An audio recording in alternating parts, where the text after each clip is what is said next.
Welcome everyone to the Pantheon. I'm your host Ray. And I'm Evy. And what are we looking at today? We are looking at Army of the Dead. That's right, from Zack Snyder. The movie came out in 2021. I think it was May. It's a Netflix exclusive. It's going to be now a cartoon series, and it's also a prequel film on Netflix as well. We are going to be reviewing the original film that was on Netflix a year ago because it's part of our Halloween October movies we will be reviewing.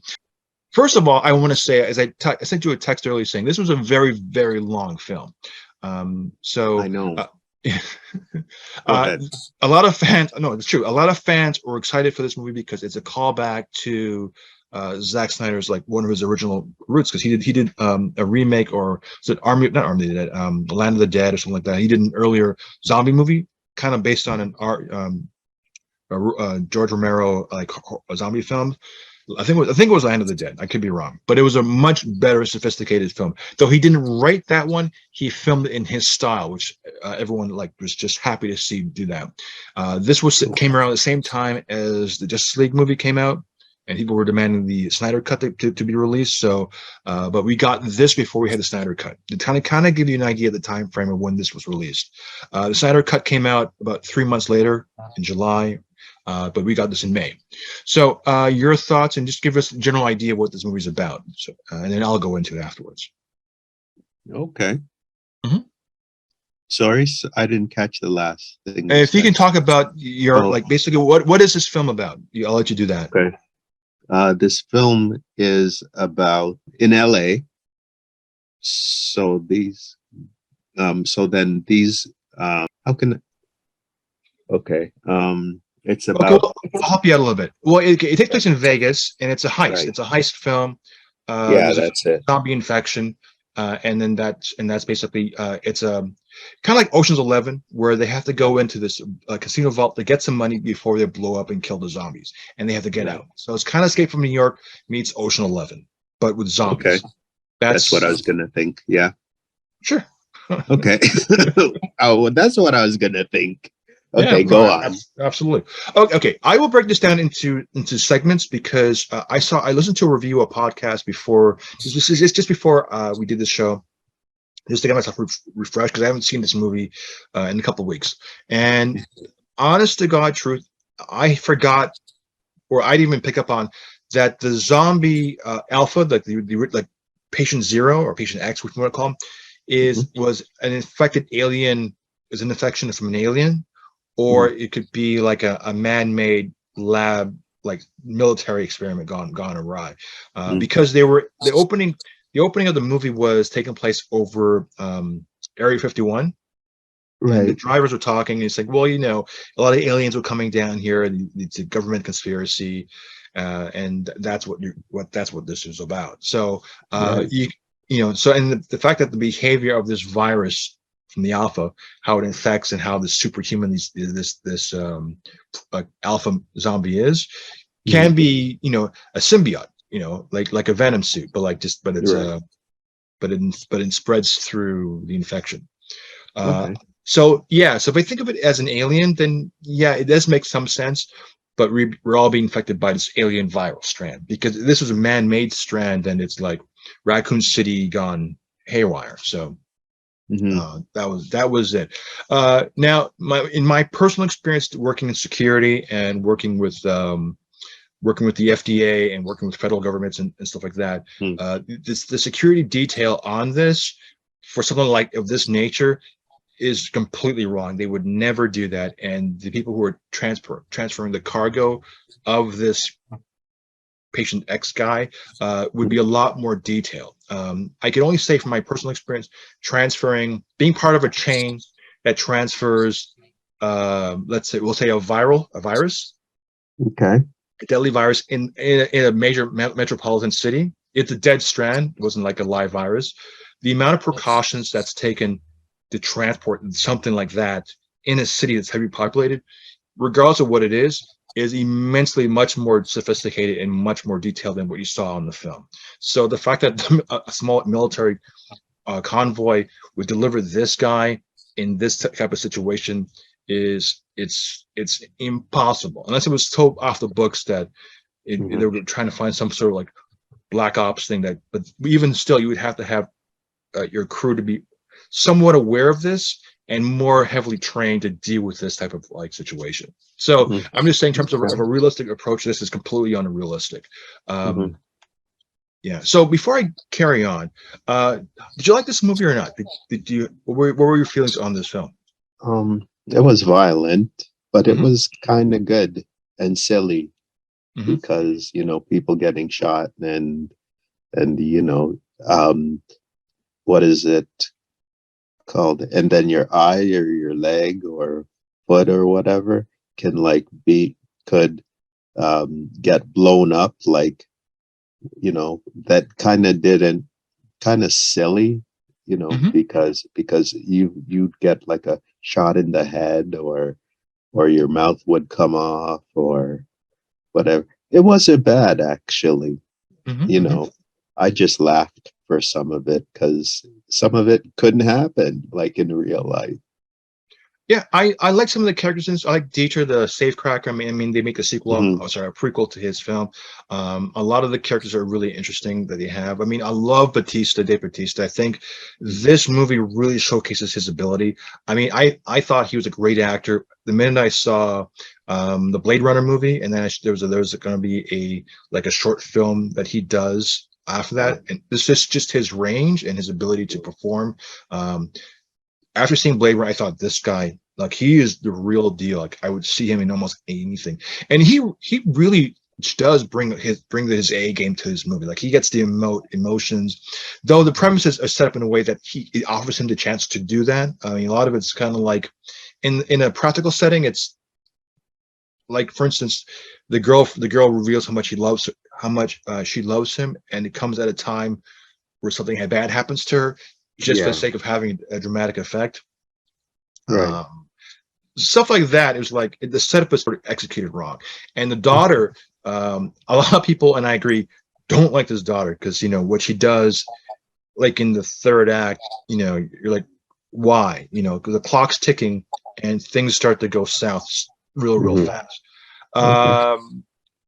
Did you find any faults in the plot? Was there anything that bothered you that seemed a little off, or like any red flags? Yeah, with the father and the daughter, Dave Bautista, he was just takes for him like to die too long. Like that's just not, and that's not how you die. I don't think so, but I thought it was kind of silly, that part. Right. Well, and, yeah. Well, I think Amara Hardwick, guy from the movie, the TV series Power. He was in a vault. Like, okay, here's one of the things that bothered me. Like, if you're gonna put a nuclear bomb, a low grade nuclear bomb over Vegas, he's in the safe, and they blow up Vegas. Right? He's in the vault. Sorry. Right. Okay, so I'm guessing the bomb blew up the vault, so he's able to escape. But he still have some sort of like radiation fallout. He'd be sick with radiation poisoning exiting out of there. Right. Yeah. So that one bothered me a little bit. I mean, there's a lot of things.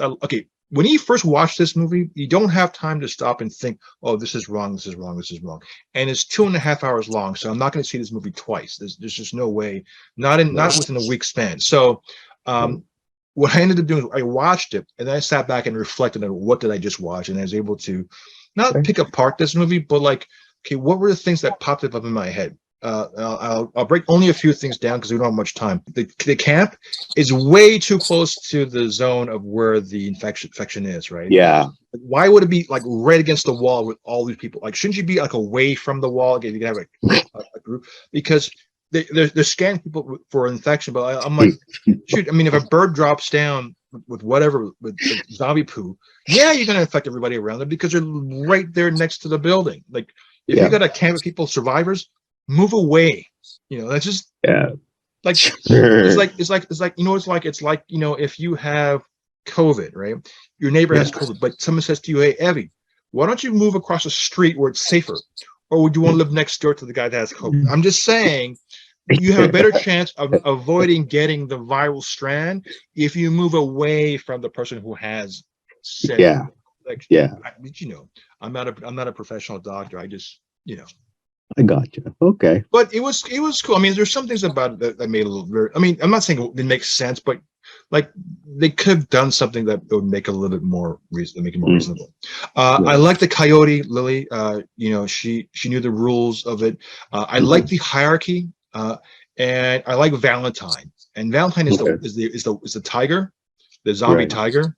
Right. Right. Uh, Yeah. Yeah. so like when I saw that, I'm like, okay, that's new. Mm, But I also like the establishment. You have the George Romero zombies, which are the slow zombies.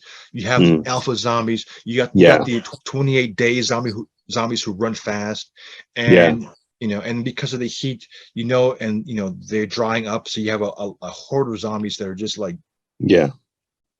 like that's the reason why it hasn't gotten the apocalypse is because they're all dried up in the desert because they don't know better and they're just like basically wasting away.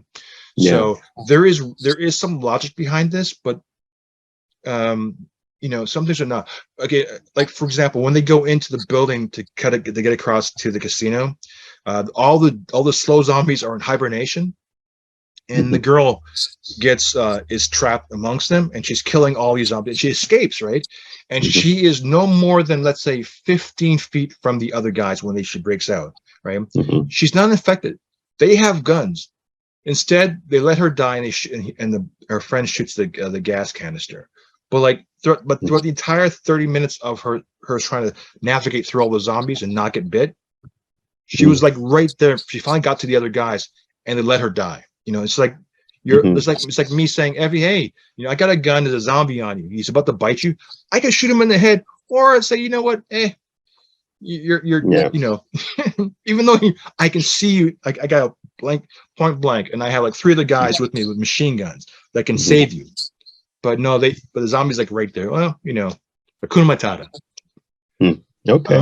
Being like, and the thing is, when you establish the rules, for instance, like if the main alpha bites you, you turn within 10 seconds to become a zombie. Okay, Mm. from a single Yeah. bite. This is from the Weapon X zombie, right? Mhm. So the reason, so like when I won't say which character, two characters get bit by the alpha male at some point that we Mm. don't see. Mhm. The one guy who gets bit, it's at least an hour and a half before we see him, and Yeah. then he turns, right? Which Yeah. and it is done strictly for the sake for the movie, but it makes no sense. So Right. you make the rules, but then you defy the rules to make it for yourself.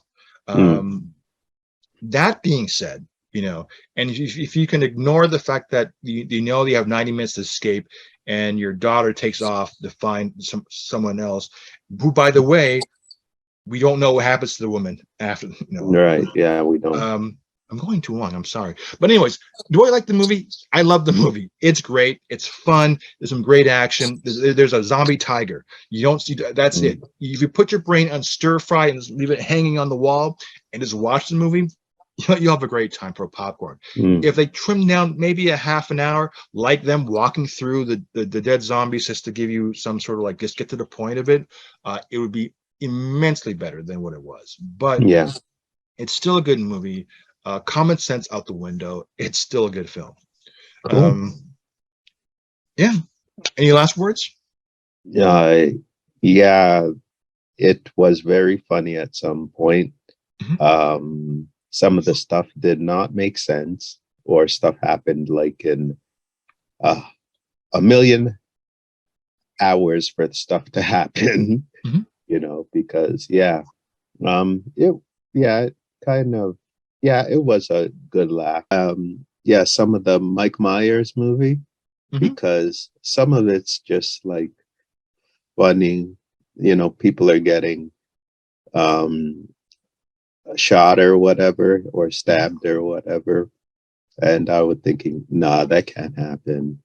Anyway, I'll make this short. Yeah, it was a kind of weird. He's just holding down people and allowing them to die. I don't know. Mm. Anyway, if that's real or whatever. Anyway, All right. that's my idea of Okay. yeah. Okay. No, it's good. Well, I'm just going to end it off with this. I think Theo Rossi and Garrett Dillahunt, who are two characters, and kind of like Michael Ironside, when you look at them, they look like villains. They look like creepy guys. Theo Rossi more so. I mean, though he was in Sons of Anarchy and of course Luke Cage, and Garrett Dillahunt, who plays the office man's right-hand man, who gets involved with these guys. Oh, I do got to mention Hiroki Sanada, who played, who was in Bullet Train recently, and you know him from Mortal Kombat. He played Hanzo Scorpion. He plays Mr. Tanaka, the guy who sends him into the whole whole thing. Love him. I think he's a great actor, and I wish we saw more of him. But of course, it's because of the way it's set up. But anyways, for the bad guys, they make the movie, and they're worth watching. Especially Theo Rossi, when he gets his just desserts, it's really fun to watch. And Garrett Dillahunt, the writing's on the wall with his character. You know, the minute you see what's going to happen, what's coming down the pipe for him, you're like. It's something. It reminds me of their, I'll put it this way. It reminds me of a very well-known Leonardo DiCaprio movie, which I'll leave it at that for those of you who know what I'm talking about. But it's worth the watch. It's fun because of the time frame. Watch it at home. It's a streaming movie, and it's worth its weight. Cool. Okay, so with that, I'm your host Ray, and I'm Evy. We'll talk to you next week. Take care.